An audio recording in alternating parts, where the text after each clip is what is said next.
حامدا ومصليا أما بعد أعوذ بالله من الشيطان الرجيم بسم الله الرحمن الرحيم قال النبي صلى الله عليه وسلم عن عوف بن مالك رضي الله عنه كنا نرقي في الجاهلية فقال اعرضوا علي رقاكم لا بأس بالرقى ما لم يكن شركا۔ محترم حاضرین، شرک اصغر کیا ہے، اس کی خطرناکی اور اس کے بارے میں جاننا کیوں ضروری ہے، اور شرک اصغر کتنے قسم کا ہوتا ہے، اور کیا ہم شرک اصغر سے بچے ہوئے ہیں۔ یہ کچھ ایسے سوالات ہیں جن میں کہ اکثر جوابات دیے گئے ہیں، جیسے کہ بعض سلف صالحین نے کہا تھا کہ شرک اصغر کو کوئی بھی انسان اس وقت تک پہچان نہیں سکتا جب تک کہ اس کے سامنے اس کی مثالیں واضح نہ ہو جائیں۔ آپ کے سامنے بتایا گیا تھا کہ شرک اصغر 3 قسم کا ہوتا ہے۔ ایک وہ شرک اصغر جسے انسان دل سے کرتا ہے، جس میں سب سے پہلے ریاکاری آتی ہے۔ دوسرا وہ عمل آتا ہے جس میں انسان عبادت کرے مگر مقصد دنیا حاصل کرنا رکھے۔ اور تیسری چیز اسباب، جو انسان کو اللہ تعالیٰ نے ریزن سے دیے ہیں، انسان انہی ہی کو سب کچھ سمجھے اور اللہ کی ذات کو بھول جائے۔ اس کے علاوہ وہ شرک اصغر جسے انسان فعل کے ذریعے اپنے اعضاء کے ذریعے کرتا ہے، ان میں چند چیزوں کا ذکر آپ کے سامنے کیا جائے گا۔ ذکر کیا گیا تھا کہ جیسے انسان تعویذ گنڈے وغیرہ کا استعمال کریں۔ سب سے پہلے اگر افعال میں دیکھیں تو آپ جانتے ہیں کہ جو رقیہ شرعیہ کہیں یا رقیہ غیر شرعیہ کہیں، زمانے جاہلیت ہی سے اس رقیے کا طریقہ عرب کے یہاں موجود تھا۔ یہ لوگ کچھ پڑھ کر مریضوں پر دم کیا کرتے۔ حضرت عوف بن مالک رضی اللہ عنہ کی روایت ہے، فرماتے ہیں کہ وہ اللہ کے رسول صلی اللہ علیہ وسلم کے پاس آئے، آ کر سیدھا سوال کیا، کہتے ہیں اے اللہ کے رسول صلی اللہ علیہ وسلم، ہم زمانے جاہلیت میں رقیہ کیا کرتے تھے، کیا اب بھی اس کو باقی رکھیں یا چھوڑ دیں؟ تو آپ صلی اللہ علیہ وسلم نے کہا اعرضوا علی رقاکم، اللہ کے نبی کہتے ہیں کہ جو تم پڑھتے ہو مجھے پڑھ کر سناؤ، میرے سامنے پیش کرو۔ پھر آپ نے فرمایا لا بأس بالرقى ما لم يكن شرکا، اس رقیے میں کوئی حرج کی بات نہیں جب تک کہ اس کے اندر شرک کی گندگی پائی نہ جائے۔ کوئی بھی ایسا رقیہ جہاں پر شرکیہ کام کیا جائے یا شرکیہ افعال کیے جائیں، یا یوں کہیں کہ وہ رقیہ جو انسان کو شرک کی طرف لے جائے، ایسے رقیے سے اسلام نے منع فرمایا۔ مگر اگر کوئی آدمی رقیہ کرتا ہے جس کا تعلق اللہ کی آیات، نبی صلی اللہ علیہ وسلم کی احادیث اور دعاؤں سے ہے، تو ایسے رقیے کی اجازت انسان کو دی گئی۔ اور سب سے بہترین رقیہ یہ ہوتا ہے کہ انسان اپنے اوپر خود سے پڑھ کر دم کرے، سب سے بہترین رقیہ، اس کی تاثیر عجیب ہوتی ہے۔ یہی وجہ تھی کہ اللہ کے رسول صلی اللہ علیہ وسلم نے زندگی بھر اسی پر عمل کیا، آپ خود پڑھ کر اپنے اوپر دم کیا کرتے تھے، یہاں تک کہ جب آپ اس حالت میں آئے جس حالت میں آپ کا انتقال ہوا، یعنی آپ کی مرد کی حالت میں، آپ صلی اللہ علیہ وسلم کے پاس طاقت نہیں تھی، رقیہ کرنے کی، دم کرنے کی طاقت نہیں تھی، تو اماں عائشہ رضی اللہ عنہا نے آپ ہی کے دونوں ہاتھ پکڑے، اس پر رقیہ کر کے پھونکا اور آپ کے ہاتھ ہی کو آپ کے جسم پر ملا۔ تو آپ جانتے ہیں کہ یہ رقیہ سب سے بہترین ہے کہ انسان خود اپنے نفس پر دم کرے۔ اب رہا وہ رقیہ جو غیر شرعیہ، جس کے اندر ایسی دعاؤں کو پڑھا جائے جس کا کوئی تعلق کیا ہے، اسلام سے نہ ہو۔ جیسے بہت سارے لوگ ایسا رقیہ کرتے ہیں جس کا تعلق شرک سے ہے، شرک ہے، طلسماتی دعائیں ہیں یا تعویذ گنڈے ہیں، جن کو یہ رقیہ کہتے ہیں، یہ سب رقیہ شرکیہ ہے۔ اور یاد رکھے جو رقیہ شرکیہ ہوگا وہ شرک اصغر کے اندر براہ راست داخل ہوگا، اور اسی کو کیا ہے اسلام نے شرک فی الافعال، یعنی اپنے فعل کے ذریعے شرک کرنا کہا ہے۔ حدیث کے اندر آتا ہے حضرت عبداللہ بن مسعود رضی اللہ عنہ ایک مرتبہ گھر میں داخل ہوئے۔ گھر میں داخل ہونے کے بعد انہوں نے اپنی بیوی کے ہاتھ میں، بعض روایتوں میں گلے کا ذکر آتا ہے کہ انہوں نے ہاتھ میں یا گلے میں ایک دھاگے کو بندھا دیکھا، دھاگا بندھا ہوا تھا، تو پوچھا کہ یہ کیا ہے؟ تو کہا گیا خیط لی ارقی لی فیہ، کہنے لگی حضرت زینب رضی اللہ عنہا جو حضرت عبداللہ بن مسعود کی بیوی تھی، کہنے لگی کہ یہ وہ دھاگا ہے جس کے اندر مجھے رقیہ یعنی دم کر کے دیا گیا ہے، اس لیے میں نے اس کو پہنا ہے۔ تو حضرت عبداللہ بن مسعود نے اس کو کھینچا، اسے توڑا اور اسے نکال کر باہر پھینکا اور کہا کہ ان آل عبداللہ لاغنیاء من الشرک، کہنے لگے کہ اللہ تبارک و تعالیٰ نے عبداللہ بن مسعود کے خاندان کو اس قسم کے شرک سے پاک رکھا ہے، اس کی ضرورت نہیں ہے۔ لہذا اگر کوئی آدمی دم کے نام پر دھاگے کو باندھتا ہے، دم کے نام پر میخ وغیرہ گھر میں گاڑتا ہے، یا دم کے نام پر کوئی بھی ایسا کام کرتا ہے جس کا حکم شریعت کے اندر موجود نہیں ہے، تو یہ شرک میں داخل ہو جاتا ہے، اور انسان کو ایسے شرک سے کیا ہے؟ پرہیز کرنا چاہیے۔ دوسری اہم چیز جو افعال سے کرتے ہیں وہ تعویذ گنڈے ہیں، تعویذ لٹکانا، چاہے تعویذ انسان خود لٹکائے، اپنے بچوں کو لٹکائے، یا یوں کہیں کہ یہاں تک کہ جانوروں تک کو تعویذ لٹکائے، یہ سب کے سب شرک اصغر کے اندر داخل ہو جاتا ہے۔ حضرت عقبہ بن عامر رضی اللہ عنہ کی روایت ہے کہ نبی صلی اللہ علیہ وسلم کے پاس آئے، ان کے گلے میں دھاگا تھا، پوچھا گیا کہ یہ کیا ہے؟ تو کہا گیا بخار ہو گئی تھی تو لگایا گیا تھا۔ تو اللہ کے نبی صلی اللہ علیہ وسلم روایت میں آتا ہے کہ انہیں کہا گیا کہ وہ ہاتھ ڈال کر نکالے اور نکال کر پھینکے، پھر کہا گیا کہ من علق تمیمۃ فقد اشرک، کہ جس نے تعویذ لٹکائی اس نے شرک کیا، جس نے تعویذ لٹکائی اس نے شرک کیا۔ ایک روایت آتی ہے حضرت رویفع بن حارث رضی اللہ عنہ کی، اللہ کے نبی نے انہیں بلایا، نصیحت کرتے ہوئے کہا کہ یا رویفع لعل الحیات ستطول بک، آپ نے فرمایا اے رویفع ہو سکتا ہے کہ اللہ تمہیں لمبی زندگی دے، ہو سکتا ہے کہ اللہ تمہاری عمر کو دراز کرے، تو جب تک زندہ رہنا سب کے سامنے اس بات کو کہہ دینا کہ من عقد لحیته او تقلد وطرا فإن محمد صلی اللہ علیہ وسلم بریء منہ۔ آپ نے فرمایا اے رویفع اگر اللہ نے تمہاری زندگی کو لمبا کیا تو اس بات کو لوگوں کے سامنے کہہ دینا کہ جس نے اپنی داڑھی میں گانٹھ لگایا، جس نے اپنے گلے میں کسی چیز کو لٹکایا، تمہارے نبی اس سے بری ہیں، تمہارے نبی کا اس سے کوئی تعلق نہیں۔ یہ بات آپ صلی اللہ علیہ وسلم نے حضرت رویفع کو کہی تھی۔ داڑھی میں گانٹھ باندھنے کا مطلب کیا ہے؟ زمانے جاہلیت میں داڑھی میں گانٹھ باندھا کرتے اور اس کے ذریعے نظر بد سے بچا کرتے تھے، داڑھی میں گانٹھ باندھ کر اس میں رقیہ کیا کرتے تھے۔ تو اللہ کے نبی نے اس کو شرک کہا اور کہا کہ اگر کوئی آدمی اپنے گلے میں کسی بھی قسم کی چیز کو لٹکاتا ہے اور اس کے ذریعے وہ کیا ہے اپنے آپ کو شیطان سے بچنے کا طریقہ سمجھتا ہے تو یہ غیر اسلامی طریقہ ہے۔ جیسے دیکھا جاتا ہے کہ بہت ساری خواتین یا یوں کہیں بہت سارے گھروں کے اندر چھوٹے چھوٹے بچوں کو کالے دھانگے ہاتھ میں پیر میں باندھے جاتے ہیں، اس سے کم کہیں تو آپ جانتے ہیں کہ کاجل کا وہ حصہ جس کے کالے ٹیکے چہرے پر، سر پر، ماتھے پر، بچے کے پیٹ پر لگائے جاتے ہیں اور سمجھتے ہیں کہ یہ کالے ٹیکے نظر بد سے بچائیں گے۔ یہ غیر شرعی طریقہ ہے، بلکہ اس کو براہ راست اسلام نے شرک اصغر کہا ہے۔ بہت سارے لوگ چاندی بچوں کو پہناتے ہیں اور اس چاندی کا مقصد بھی کہیں نہ کہیں یہی ہوتا ہے۔ اگر کوئی آدمی چاندی کا کڑا اپنے اولاد کے پیر میں، اپنے بیٹوں کے ہاتھ میں لگائے اور وہ سمجھے کہ اس سے اس کو نظر بد سے بچایا جا سکتا ہے، یہ سارا کا سارا شرک اصغر کے اندر داخل ہوتا ہے، اور شرک اصغر ایسا گناہ ہے جسے اللہ سبحانہ و تعالیٰ معاف نہیں کرنے والا ہے۔ اس کے علاوہ دوسری چیز جو افعال سے، جو فعل سے انسان شرک اصغر کرتا ہے وہ ہے تبرک حاصل کرنا۔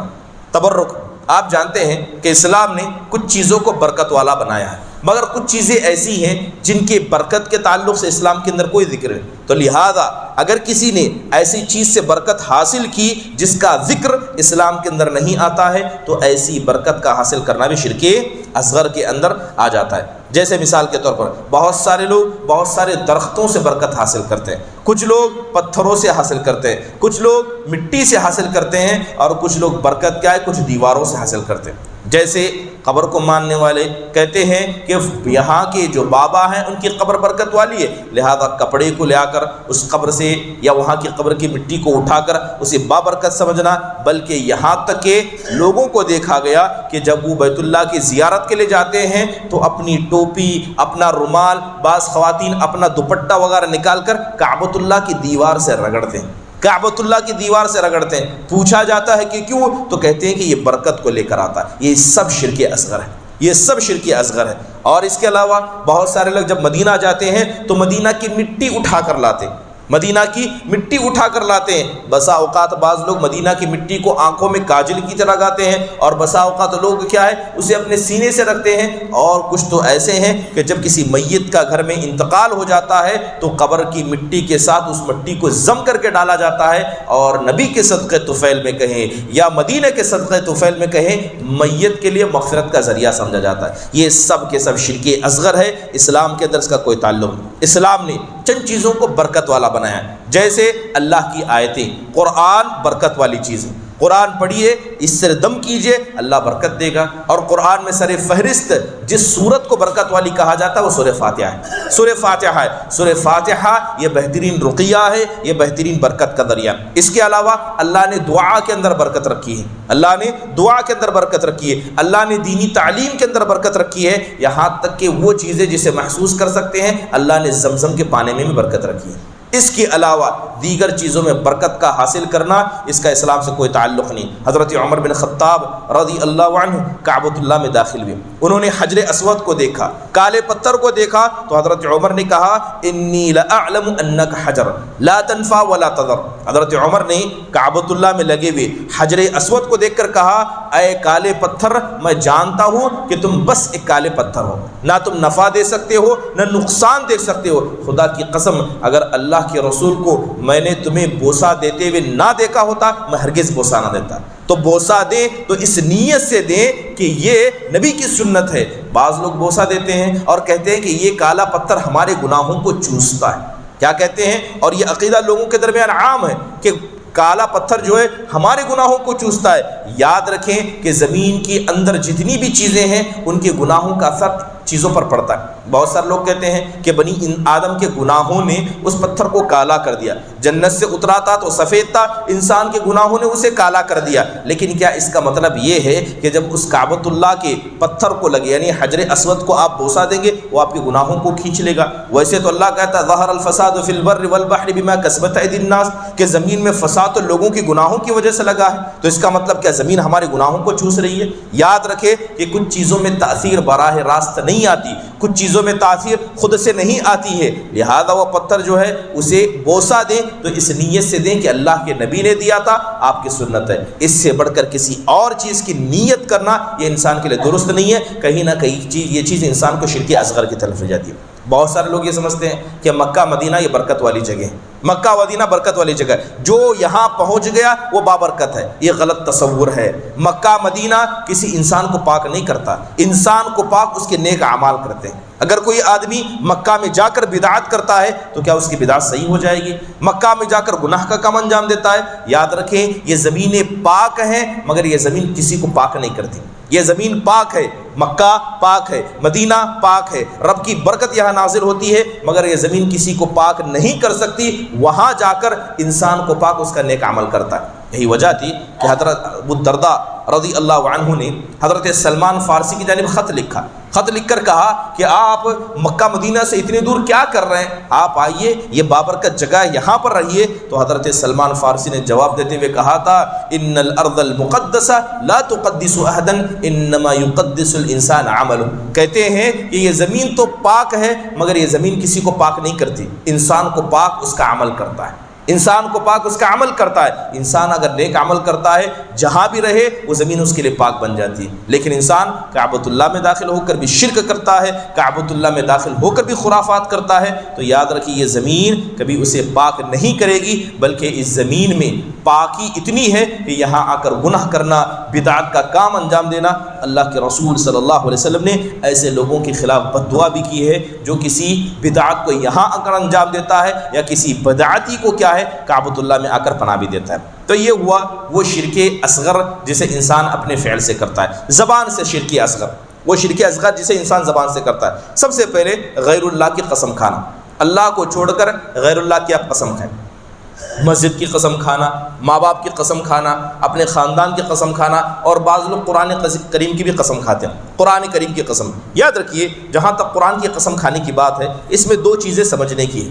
قرآن کی قسم کھانا جائز بھی ہے، قرآن کی قسم کھانا ناجائز بھی ہے، دونوں صورتیں سمجھیں۔ اگر کوئی آدمی اس نیت سے قرآن کی قسم کھاتا ہے کہ یہ قرآن اللہ کا کلام ہے، یہ اللہ کی صفت ہے، کیونکہ اللہ بات کرتا ہے تو لہذا اللہ نے قرآن کے ذریعے بات کی ہے، تو یہ قرآن اللہ کا کلام ہوا، اللہ کی صفت ہوئی، اور اللہ کی صفت کی قسم کھانا یا اللہ کی قسم کھانا، یہاں تک بات درست ہے۔ لیکن اگر کوئی آدمی وہ مصحف جو دو اٹوں کے درمیان موجود ہے، دو اٹوں کے درمیان جو کاغذات ہے، جو مصحف ہے، اس کو قسم کا ذریعہ سمجھتا ہے تو یہ شرک اصغر ہو جاتا ہے۔ باریک چیز ہے، سمجھنے کی ہے، لہذا قرآن کی قسم اگر یہ اللہ کی صفت، اس کی ذات سے تعلق رکھ کر قسم کھائے تو جائز ہے، مگر اگر آدمی قرآن سے مراد صرف ان دو اٹوں کے درمیان جو کچھ اوراق رکھے ہیں انہی کو قرآن سمجھے اور اس کو برکت کا ذریعہ سمجھ کر اس کی قسم کھائے تو یہ شرک اصغر میں داخل ہو جاتا ہے۔ زبان سے جو شرک اصغر انسان کرتا ہے، غیر اللہ کی قسم کھانا، اگر کوئی آدمی امانت کی قسم کھائے، اور اسی طرح اگر کوئی آدمی کیا ہے کوئی ایسا کام کرے کہ نبی صلی اللہ علیہ وسلم کی ذات کی قسم کھائے اور کہے کہ میں اللہ کے رسول کی قسم کھاتا ہوں، یہ بھی شرک اصغر کے اندر آتا ہے۔ اللہ کے نبی نے فرمایا لیس منا من حلف بالامانہ، آپ فرماتے ہیں کہ وہ ہم مسلمانوں میں سے نہیں ہے جو امانت کی قسم کھائے۔ ایک یہودی آ کر صحابہ سے شکایت کرتے ہوئے کہتا ہے انکم تنددون وانکم تشرکون تقولون ما شاء اللہ وشئت والکعبہ۔ حدیث کے اندر آتا ہے کہ یہودی آ کر صحابہ کی ایک جماعت سے کہنے لگا کہ تم کہتے ہو کہ ہم مشرک ہیں، تم بھی تو شرک کرتے ہو، تمہارے یہاں پہ تو شرک پایا جاتا ہے کہ تم کیا کہتے ہو کہ ماشاء اللہ وشیت، تم کہتے ہو کہ جو اللہ چاہے اور جو محمد صلی اللہ علیہ وسلم چاہے، کیا یہ شرک نہیں ہے؟ تو صحابی نے اس بات کو سنا تو اللہ کے رسول کے پاس آ گئے اور آ کر کہتے ہیں اللہ کے رسول یہ یہودی مجھ پر الزام لگاتا کہ ہم بھی شرک کرتے ہیں۔ تو اللہ کے نبی نے کہا ہاں غلط کیا کہا، اگر کوئی آدمی یہ کہے کہ جو اللہ چاہے اور جو آپ چاہیں یہ بھی شرک ہے، یہ مت کہو کہ جو اللہ چاہے اور آپ چاہیں، بلکہ یہ کہو کہ جو اللہ چاہے صرف وہی ہوتا ہے۔ لہذا اللہ کی ذات کے ساتھ صرف اور لگا کر آپ نبی کی ذات کو بھی شامل کر دیں، یہ بھی شرک اصغر ہے اور اسلام نے اس کو منع فرمایا۔ زمانے جاہلیت میں کچھ لوگ کعبۃ اللہ کی قسم کھاتے تھے، کہتے تھے کہ والکعبہ، قسم ہے کعبہ کی، اللہ کے نبی نے اس کو بھی شرک کہا، بلکہ کہو رب الکعبہ، اس کعبہ کے رب کی قسم ہے۔ تو اگر کوئی آدمی کعبۃ اللہ کی قسم کھاتا ہے یہ بھی شرک اصغر ہے، لیکن اگر کوئی کعبہ کے رب کی قسم کھاتا ہے تو اس میں کوئی حرج کی بات نہیں ہے۔ اس کے علاوہ جو انسان زبان سے شرک اصغر کرتا ہے یہ لفظ واو کا استعمال کر کے، اس میں احتیاط انسان کو کرنا چاہیے۔ کبھی بھی کیا ہے جب انسان لفظ اور استعمال کرتا ہے، ہم نے کیا اور آپ نے کیا، تو گویا آپ نے ہم اور آپ ان دونوں کو ایک درجے میں ملا دیا۔ اگر کوئی آدمی کہے کہ جو اللہ چاہے اور جو رسول چاہیں تو اس کا مطلب یہ ہوا کہ آپ نے اللہ کو اور رسول کو ایک درجے میں لا دیا، یہ شرک اصغر ہے۔ ایک درجے میں اللہ کی ذات اور رسول کی ذات نہیں ہو سکتی، بلکہ کہنا چاہیے کہ جو اللہ نے چاہا ہے پھر جو نبی صلی اللہ علیہ وسلم نے کیا ہے، تو لفظ پھر یہ درجے کو گھٹا دیتا ہے، لفظ اور یہ درجے میں انسان کو برابر کر دیتا ہے۔ اس لیے اللہ کے رسول صلی اللہ علیہ وسلم کے بارے میں حدیث مشہور ہے، ایک صحابی آئے اور آ کر کہنے لگے ما شاء اللہ وشئت، اے اللہ کے نبی جو اللہ چاہے اور جو آپ چاہیں، تو اللہ کے نبی نے روکتے ہوئے کہا بلکہ تم یہ کہو کہ جو صرف اللہ چاہے، لفظ اور لگا کر مجھے شامل مت کرو۔ حضرت طفیل بن صخرہ رضی اللہ عنہ کی روایت کے اندر آتا ہے کہ یہودی آ کر کہتا ہے کہ یہودی لوگ کہا کرتے تھے عزیر ابن اللہ، کہ عزیر اللہ کے بیٹے ہیں۔ نصارہ نے کہا المسیح ابن اللہ، کہ مسیح اللہ کے بیٹے ہیں۔ تو یہودی جواب دے کر کہتا ہے کہ تم بھی تو کہتے ہو کہ ما شاء اللہ و شاء محمد، کہ تم نے کہا کہ یہودیوں نے عزیر کو اللہ کا بیٹا کہا، نصارہ نے مسیح کو اللہ کا بیٹا کہا، تو تم مسلمانوں بھی کیا ہے اللہ کے نبی صلی اللہ علیہ وسلم کو اللہ کے درجے میں برابر کر دیا، تم بھی کہتے ہو ما شاء اللہ و شاء محمد، کہ جو اللہ تبارک و تعالیٰ چاہے اور جو محمد صلی اللہ علیہ وسلم چاہے۔ تو حضرت طفیل نے آ کر اللہ کے نبی سے شکایت کی تو اللہ کے نبی نے ان کی بات کو درست قرار دیتے ہوئے کہا کہ ہاں یہ بھی شرک اصغر میں داخل ہو جاتا ہے اگر کوئی آدمی اللہ کو اور نبی صلی اللہ علیہ وسلم کو لفظ اور کے ذریعے برابر کر دیتا ہے۔ اس کے علاوہ ستاروں کو کیا ہے مؤثر سمجھنا، کہ ستارے یہاں ہٹ گئے تو اس کی وجہ سے بارش ہو گئی، ہاتھ جوتیشی وغیرہ ہاتھ دیکھتے ہیں، طوطے کے ذریعے کسی کی قسمت بتاتے ہیں، یہ ساری چیزیں شرک اصغر کے اندر آتی ہیں اور کہیں نہ کہیں اس کا تعلق انسان کے افعال سے بھی ہوتا ہے، انسان کے اقوال میں سے ہوتا ہے۔ حدیث کے اندر آتا ہے کہ ایک دن نبی صلی اللہ علیہ وسلم سفر میں تھے، سفر میں ہونے کے بعد آپ صلی اللہ علیہ وسلم کی یہاں بارش ہوئی تو بعض لوگوں نے کہا کہ مطرنا بنوع کذا و کذا، کہا گیا کہ فلاں ستارہ یہاں سے یہاں گیا اس لیے بارش ہو گئی۔ بعض لوگوں نے کہا کہ مطرنا بفضل اللہ، اللہ کے فضل سے بارش ہوئی۔ صبح ہوئی تو اللہ کے نبی نے کہا کہ جن لوگوں نے کہا کہ فلاں فلاں ستارے کی وجہ سے بارش ہوئی، ان لوگوں نے ستاروں کو کیا ہے اپنا سمجھا، اس نے میرا انکار کیا، اور جس نے کہا کہ اللہ کے فضل سے بارش ہوئی، انہوں نے ستاروں کا انکار کیا اور اللہ کی ذات کا اقرار کیا۔ تو اگر کوئی آدمی ستاروں کو مؤثر سمجھے کہ ستاروں کی وجہ سے بارش ہوئی، آج بھی موسم وبھاگ جب موسم بتاتا ہے تو کبھی یہ نہ کہیں کہ موسم وبھاگ والوں نے بتایا تھا اس لیے بارش ہوئی، بارش ہوتی ہے تو اللہ کے فضل سے۔ یہ لوگ جو بیان کرتے ہیں ایک تخمینہ ہے، ایک کیا ہے تخمین ہے، لگا کر بتاتے ہیں کہ اس وقت بارش ہو سکتی ہے، کوئی کنفرم چیز نہیں ہوتی ہے، مگر جو بھی بارش ہوتی ہے صرف اللہ کے فضل سے ہوتی ہے۔ اس لیے اس مسئلے میں زبان کا احتیاط سے استعمال کرنا ضروری ہے۔ اس کے علاوہ نبی صلی اللہ علیہ وسلم نے ایک حدیث کے اندر بتایا تھا کہ میری امت کے اندر یہ 4 چیزیں ہمیشہ رہیں گی۔ آپ نے فرمایا اربع فی امتی من امر الجاہلیہ، 4 چیزیں ایسی ہیں جو زمانے جاہلیت سے میری امت کے اندر باقی ہیں۔ ایک تو اپنے نسب پر فخر کرنا، دوسرا اپنے انساب میں طعن کرنا، اور اسی طرح کیا استسقاء بالانواع، ستاروں کے ذریعے بارش کو طلب کرنا۔ یہ تمام کی تمام چیزیں انسان کو کیا ہے برباد کر دیتی ہے۔ یہ شرک کے تعلق سے، اصغر کے تعلق سے کچھ باتیں تھی۔ اللہ سے دعا ہے کہ اللہ تبارک و تعالیٰ اس شرک اصغر کی گندگی کو سمجھ کر ہم میں سے ہر شخص کو اس سے دور رہنے اور بچنے کی توفیق نصیب فرمائے، آمین۔ وآخر دعوانا ان الحمد للہ رب العالمین۔ السلام علیکم ورحمۃ اللہ وبرکاتہ۔